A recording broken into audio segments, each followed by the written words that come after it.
The beast that bursts from the water is the color of ink and moonlight. The stars catch its scales, turning them silver as it roars. I double over, covering my ears from the shriek of what sounds like metal grating against metal. Even in the worst of my nightmares, I'd never be able to imagine such a wretched sound. The Luska.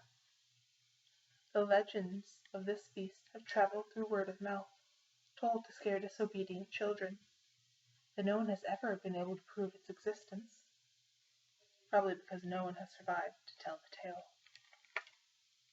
Exciting scenes like that is what you'll find in the book, All the Stars and Teeth, written by Adalyn Grace.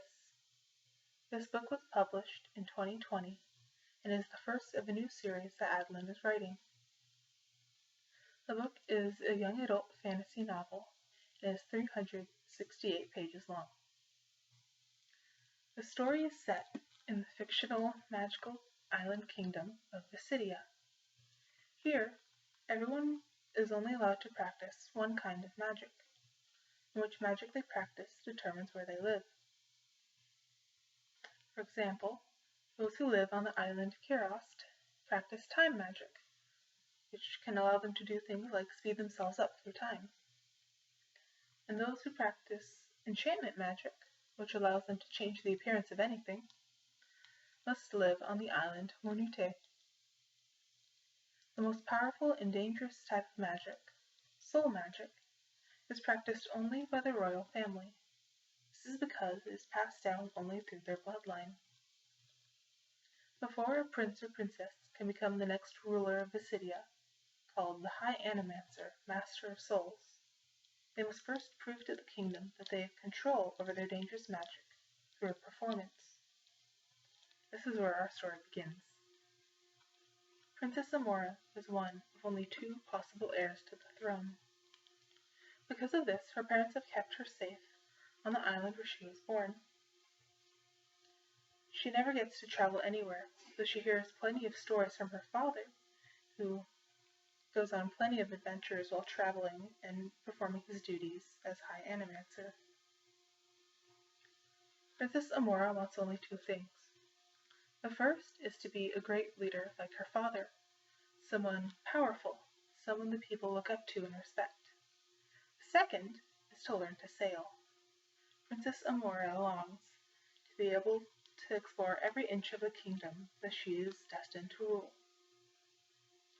To get both of these things, she must first ace her performance. Unfortunately, on the day of the performance, doubt begins to sink in, and Amora loses control of her magic. Her father and the royal guards must intervene to stop her from hurting anyone. Because of this, she is thrown in jail with a chance of being executed. Before this happens, though, she meets a mysterious pirate named Bastian, who promises her a chance to redeem herself in the eyes of her people. She takes it and escapes with him on his ship Keel Hall, which mysteriously runs without any crew. Bastian tells her of a man named Caven, who is working on a revolution to overthrow Amora's father. He claims that Caven has discovered a new type of magic, as dangerous and powerful as soul magic. Bastian and Amora aren't alone, however, in this quest to stop Caven. They are joined by Ferric, who is a healer with restoration magic. He is also Amora's fiancé from an arranged marriage, and he stows away on the ship, trying to stop Bastian from kidnapping Amora.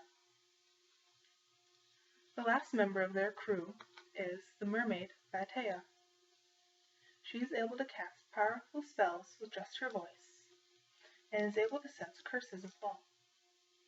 Batea joins because, under the rule of Amora's father, mermaids have special protections from hunting, and she isn't exactly excited at the idea of the change in command. Together, the crew of Keel Hall will face monsters like the Luska, will escape from the royal army who is still pursuing Amora, and will travel to the center of Caven's revolution on the island of Zudo, the home of curse magic. I would give this story a 5 out of 5 stars. The story is very interesting and has many twists and turns without having so many that you get lost. The world feels real and lived in, and you care about what would happen to the kingdom should Caven take over. The characters are fun, and it's exciting to watch them go from strangers to close friends, and to see them change and Amora grow into a leader. I'd highly recommend this book to anyone who loves stories about magic, pirates, or anyone who's just looking for a fun read.